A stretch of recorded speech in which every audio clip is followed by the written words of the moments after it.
Good morning বন্ধুরা। আজকে আমি মর্নিংয়ে টোস্ট বানাবো, ডিমের টোস্ট। তাই একটু ভাবলাম কোনো কিছু না বানিয়ে টোস্টই বানাই।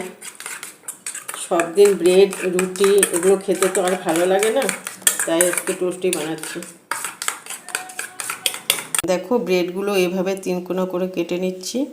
তো আজকে আমার ঘরে আমরা মেয়ে আর মাই আছি। এখন আমরা দুজনেই এই ব্রেড আর ব্রেড দিয়ে টোস্ট বানাবো, দুজনেই আমরা খাবো। দেখো বন্ধুরা, তেল গরম হয়ে গেছে। আমি এখন দেখো ডিমের টোস্ট কড়াইতে দিয়ে দিচ্ছি, ডুবিয়ে ডিমের একটা একটা করে ভেজে ডিমের কড়াইতে দিয়ে দিচ্ছি তেলের মধ্যে।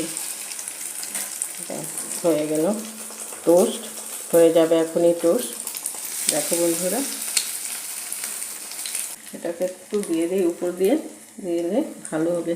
চামচটা কোথায় দেখি, খেতে ভালো লাগবে।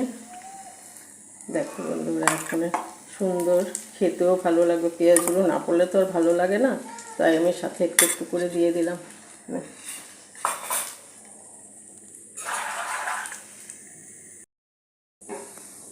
দেখো আমার ডিমের টোস্ট হয়ে গেছে।